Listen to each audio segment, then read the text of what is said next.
خدا و هر سلام وقت بخیر تقدیم تمام شما عزیزا. امید که جور خوب صحت و سلامت باشین. امروز بخیر درس ما به ادامه درس گذشته کارمون در روی صفحه کامپیوتر است که رایت کلیک میکنیم و این فهرستم میخوانیم. درس گذشته رو تا قسمت اندروید رو خواندیم.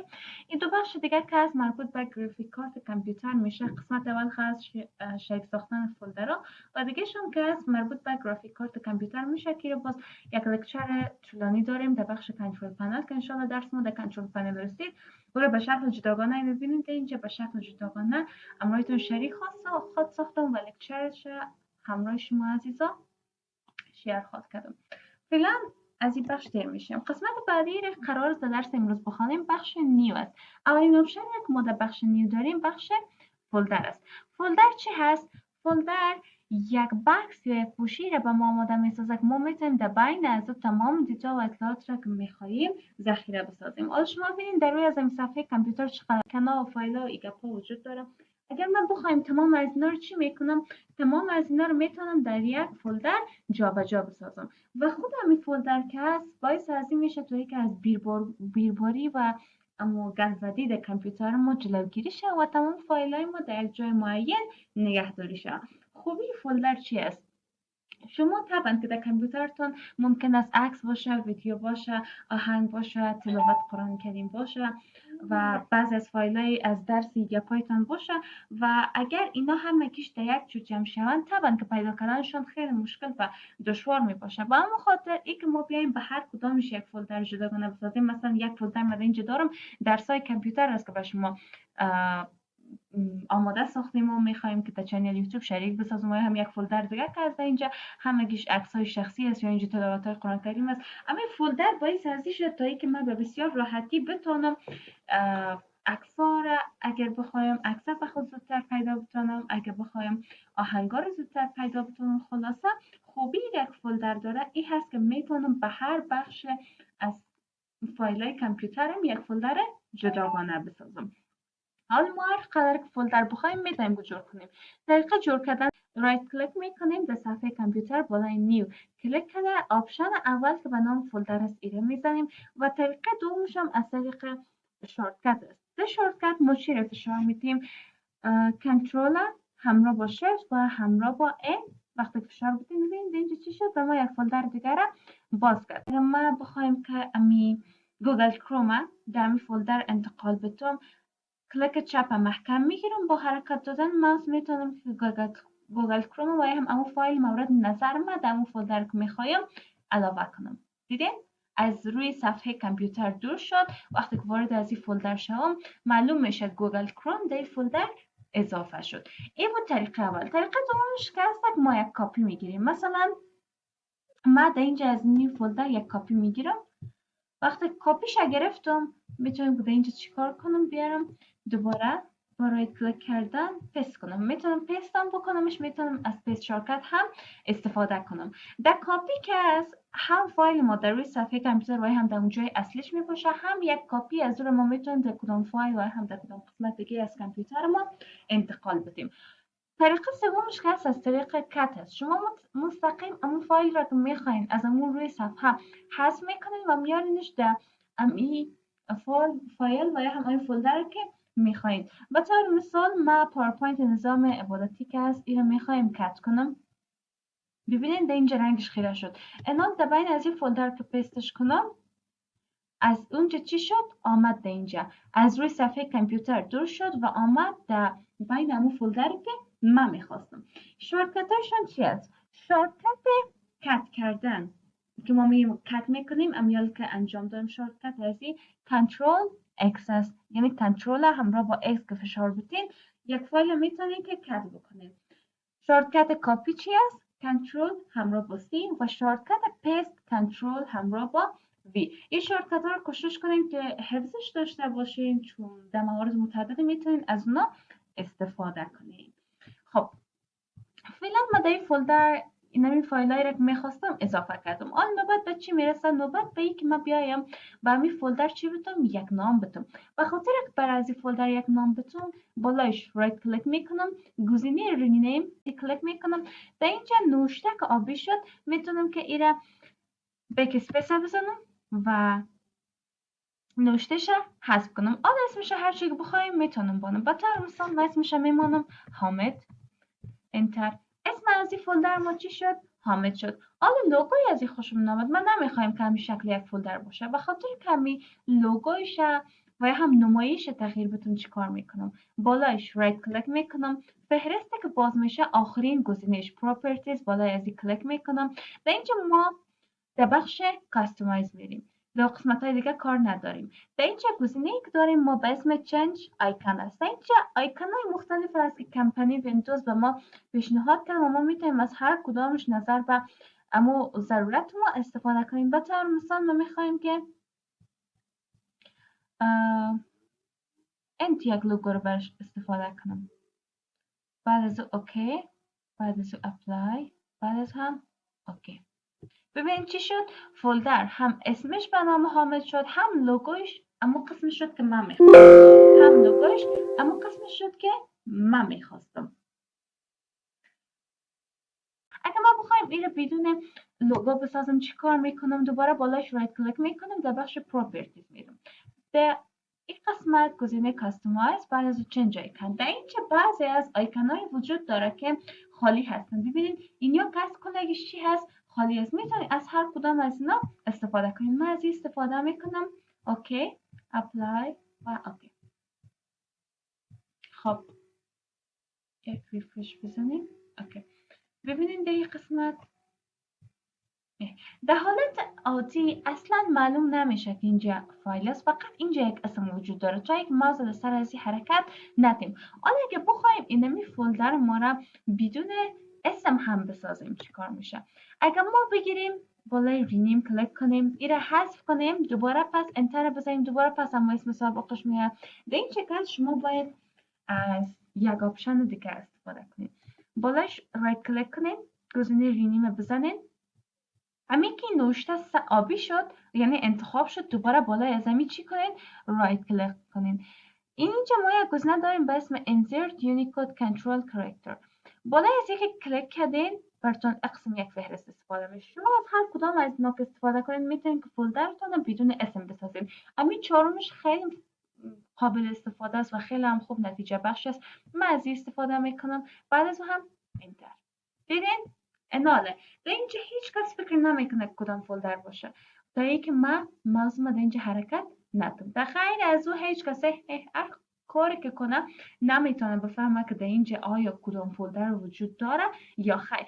و این که در اینجا براتون این فولدر به رنگ سیاه آورده به خاطر از این است که بک‌گراند من به رنگ سیاه هست. و یک حرفی که در اینجا هست اکثریت میگن وقتی که ما میخوایم رینیم کنیم، وقتی که در این قسمت میریم،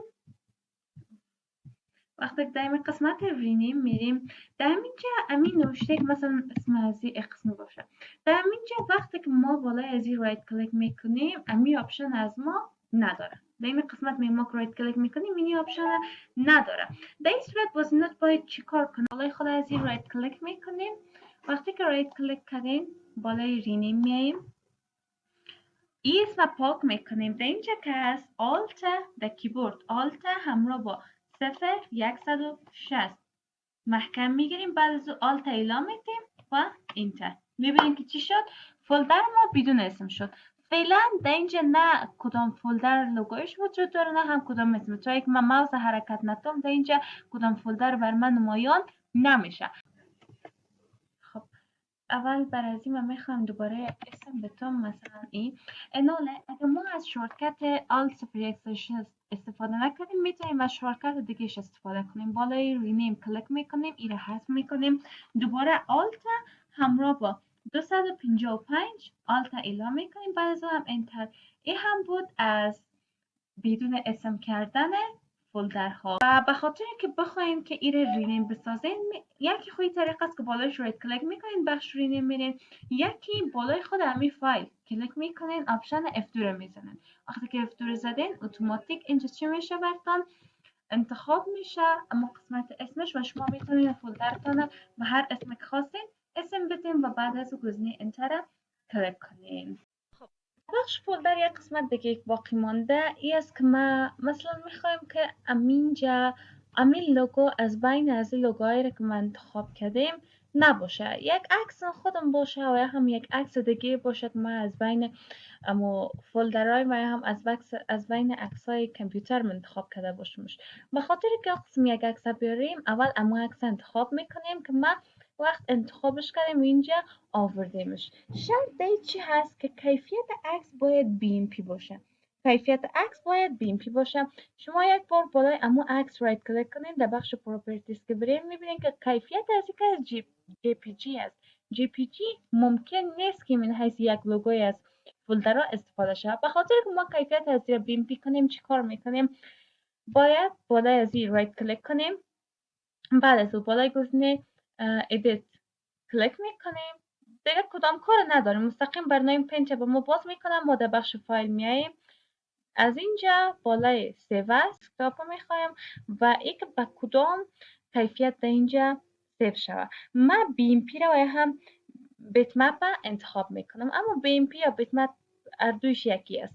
بعد از بالای گزینه سیو کلیک میکنیم، این چی میشه؟ در روی صفحه کامپیوتر ما سیو میشه. اینه. حالا که بالایش ما رایت کلیک کنم در بخش پروپرتیز بریم، ببینید که چی شد. کیفیت عکس ما تبدیل شد به BMP و حالا ما میتونیم که من حیث عکس برای من حیث یک عکس برای فولدر ما هم من حیث یک لوگو ازش استفاده کنیم. بالای اون فولدر مورد نظر رایت کلیک میکنیم، بخش پروپرتیز میریم، بالای کاستماایز دوباره قسمت چنج آیکن و در اینجا که هست در بخش براوز میریم. به خاطر که یک دیگه در این قسمت ها نیست، در بخش براوز است. بالای از اینکه کلیک کردیم در اینجا که هست دسکتاپ انتخاب میکنیم. بعد از اون دسکتاپ انتخاب کردیم این گزینه را از آیکن فایل تبدیل میکنیم به آل فایل. وقتی تمام فایلات شد با ما باز شد. باز اینجا میاییم چی کار میکنیم؟ باشین میره یک بار حذف کنم چون هر دوش هم مثل است. در اینجا میاییم اونمو فایل ما را که تبدیل کرده بودیم به کیفیت BMP انتخاب میکنیم. بعد از بالای گزینه اوپن کلیک میکنیم، اینجا اوکی، اینجا اپلای، اینجا هم اوکی. ببینید چی شد. فولدر ما یک ریفرش بزنم، فولدر ما به همون اسم که به همون لوگویی که من میخواستم تبدیل شد. ویو را اگر بزرگترم بسازم شما ببینید ای چی شد. به همون کیفیت BMP که من تبدیلش کرده بودم به همون کیفیتی که میخواستم تبدیل شد. خب آخرین بخش را که قرار است در بخش فولدر براتون آموزش بدم قسمت است که اکثریت در شاید سوال داشته باشن، این که چه قسم میتونیم فولدر ما را قفل بدیم. این از دو طریقه ممکن است. اگر بخوایم پسورد بدیم ما میتونیم که از سافتویرها استفاده کنیم. بعضی از سافتویرها هست به اسم فولدر لاک و بعضی از اسمای مختلف داره، از اونا میتونیم استفاده کنیم. ولی اگر سافتویرش هم ما نداشتیم چی کار کنیم؟ این دیگه راه حل دوم میشه. بالای خود امو فایلی که امو فایل یا فولدر که میخوایم اون را پس قفل بسازیم میریم رایت کلیک میکنیم، بخش پروپرتیز گزینه سوم سکیوریتی. در اینجا که هست یوزرهای کامپیوتر است. چی کار میکنیم؟ اینا را بالای گزینه ادیت میزنیم و همگیشان هم یک تک شک آن کردیم، متبقی تک ها همگی آن میشه. هر کدامش که باشه تمام یوزرها را به نوبت اما قسم میکنیم. بعد از گزینه اپلای یس، بعد از هم اوکی. انال در اینجا که از فولدرتون کدام پسورد به خود نگرفته، فقط قفل شده و هیچ کسی نمیتونه به او دسترسی داشته باشه. فولدر در همینجا است ولی نه کسی میتونه او را کاپی گرفتن میتونه ولی پیست کردن نمیتونه، نه کسی او را دیلیت میتونه، نه او را کسی رینیم میتونه و نه هم میتونه کسی لوگویش تغییر بده و یا هم داخلش و از معلوماتایی که در داخل از او هست مستفید شه. مثلا اگه ما بخوایم این رینیم بسازم، این هست دارم اینجا یک اسم زدم. ببینید دم چی میاد بعد از اینکه انتر گفتم و من یک هشداری هم میبینید شما نیاز دارین توی که ادمنستریتور براتون اجازه بده که این فایل چی کنین و همین فولدر رینیم بسازیم. هر چقدر من اسکیپ یا کانتینیو بگویم بازم امکان پذیر نیست. هر قدر که ما ترای اگین بگویم این یکیش دیگهش که هست. مثلا ما میخوایم این را کپی کنم تا یک جای دیگه پیست کنم، در اینجا میام باز نمیشه بیازو میخوایم یک جای دیگه را پیست کنم تا یک ببینیم باز میشه. یعنی همین با مجرد ما بخوایم پیستش کنم بازم با من یک هشداری میاد. هر چقدر که ما کوشش کنم تلاش کنم بازم من نمیتونم فایل پیست کنم و هم یک سرش دابل کلیک کنم. وقتی دابل کلیک کنم و هم اینکه بخوایم بازش کنم اقسم یک صفحه بالا میاد. یک صفحه که چیز دیش کار نمیکنه وقتی که ماوس در روش حرکت بدی ماوس این حالت پیدا میکنه و اقسم یک هشدار براتون میاد. هشداریه برای شما میاد. هر چقدر کانتینیو بگوین بازم امکان پذیر نیست که باز بسازیم. یا اگه بخواید که دیلیت کنین، باز اون وقتی که بخواید دیلیت کنین براتون چی میاد؟ یک هشداری میاد که شما نیاز به اجازه دارید از طرف ادمنستریتور تا اینکه این فایل و همین فولدر دیلیت بسازید. خلاصه این روش از خیلی کاربردی هست و یک روش مطمئن است. یعنی هر کس که بخواد فولدر شما را با دسترسی داشته باشه بازم نمیتونه. حتی اگر بگیره بک فلش دیگه منتقل بسازه منتقل نمیشه، به خاطر که وقتی که ما این فولدر را اجازه باز کردنش از تمام یوزرها گرفتیم هیچ کس حق انتقال از این نداره. اگه بخواد اینا به یک موبایل و هم فلش دیگه پای بفرسته بازم فرستاده نمیشه، اما خصوصا یک هشداری برش میآید. این بود از دو طریق قفل کردن. بعضی میگن نه من نمیخوایم قفل بسازمش. خب اول باید من از حالت قفل براتون بکشم. بخش پراپرتیز میریم، گزینه سکیوریتی، در اینجا دوباره بالای ادیت یوزرها رو انتخاب میکنیم و اینا رو چی میکنیم؟ تکایش دور میسازیم. خب تکایش دور میسازیم.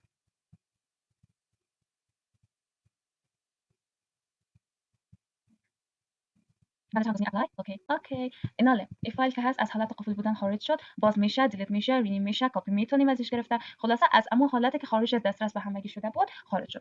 مثلا بعضی میخوایم که اما فایل و هم فولدر که کامپیوتر دارن نه قفل شوه نه هم بتونن پسورد برش بدن، فقط برای یک مدت رو هاید کنن و هر وقت خواستن برن رو دوباره پیدا کنن پرفدیشن جامپ در حالت های باقی مونن. بخاطر ما یک فولدر و هم حتی یک عکس یا چیزی بخوایم هاید بسازم و مثلا من یک فولدر ساختم میارم اینجا یک هم اضافه میکنم. خب آن میخوام که فولدر چیکار کنم؟ هاید کنم. بخاطر هاید کنم من نیاز به کدام سافت ویر ندارم، فقط سرم فولدر رایت کلیک میکنم، بخش پراپرتیز رفتم، دکمه و هم آپشن هایدینه تکش آن میکنم، بعد از اپلای.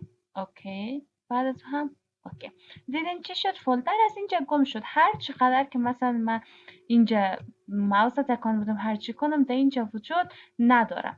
به خاطر که من یافتش کنم کود کجا موقعیت داره میتونم یکی از این فولدرها رو باز کنم برم ببینیم کود کجا موقعیت داره.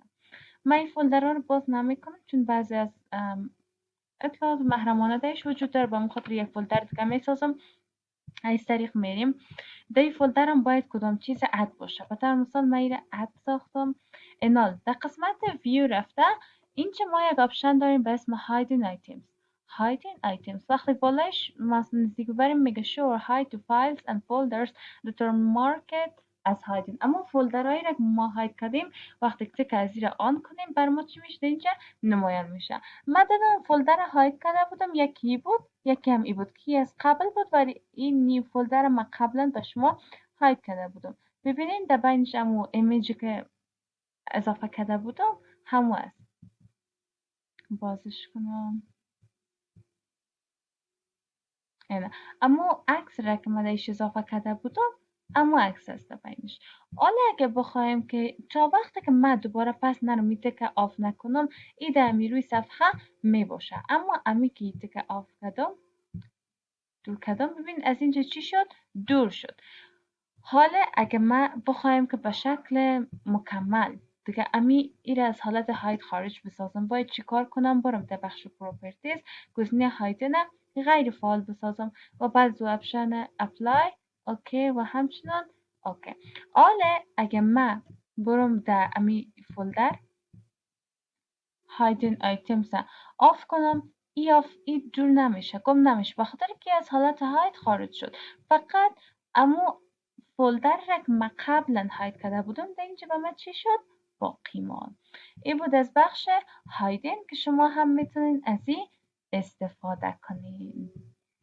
بعضی از همین کسایی که از کامپیوتر استفاده میکنن میگن که از ما همین کامپیوتر ما که هست در این قسمت که بری در بخش ویو که بری اینمی آپشن هایدن آیتمز نداره. در صورت که از اینا میتونن که در بخش کنترل پنل برن، از اینجا که از بخش فایل اکسپلورر آپشن بخش ویو برن و در اینجا که از جدا گزینه دارن به اسم don't show hidden files or show hidden files. اگه این آپشن آن کنن فولدرهایی که هاید شده برشان نشان داده نمیشه، اما اگه بگوین show hidden files باز در این صورت امون فولدرهایی را که امون درایو ها فولدرهایی را که هاید کرده بودن دوباره برشان نمایان میشه. بعد از او هم اپلای و بعد از او هم اوکی. این تنظیمات که باز در تمام کامپیوترها یکسان است ولی در ویندوز های 7 و 8 ممکن است که بخش ویو در خود فایل ها موجود نباشه. قسمت دیگه را قرار است بخوانیم بخش شورتکت است. شورتکت من در درس گذشته هم براتون گفته بودم که ما میتونیم توسط از این شورتکت بگیریم از هر چیزی که بخوایم. مثلا در اینجا من میتونم که وقتی رو خاموش کردن کامپیوتر یک شورتکت بسازم و آیا هم به خاطر کدوم فایل اسم همو فایل از اینجا بگیرم میتونم که یک شورتکتش بسازم. به طور مثال از این قسمت داکومنت رفته یک دونه فایل میتونم که انتخاب کنم بعد از اوکی رو بگویم. به اینجا چی شد؟ شورتکتش به من میایه نکست، بعد از او هم فینیش. چی شد؟ شورتکتش امو فایل اصلی خودش فعلا در کامپیوتر هست در بخش دیسپیسی در بخش دکمنت، ولی شورتکتش در اینجا آمد. شورتکت که هست همراه خود یک علامه وکتور می داشته باشه و همچنان همراه خود یک پسوند به اسم شورتکت می داشته باشه و این دو طریقه داره، یکی خود هم شورتکت، یکی وقتی ما مثلا من یک چیز رو در اینجا این فولدر مثلا کپی میرم بالای گزینه کپی کلیک میکنم، اینجا رایت کلیک میکنم پیست شورتکت و من چی شد؟ آن شد. این خب این دو طریقه داره شورتکت گرفتن، یکی از طریق همین رایت کلیک در بخش نیو میریم شورتکت میگیریم، یکی یک فایل یک فولدر یک چیز را که میخوایم کپی میکنیم بعد از اون میتونیم که شورتکت بگیریم.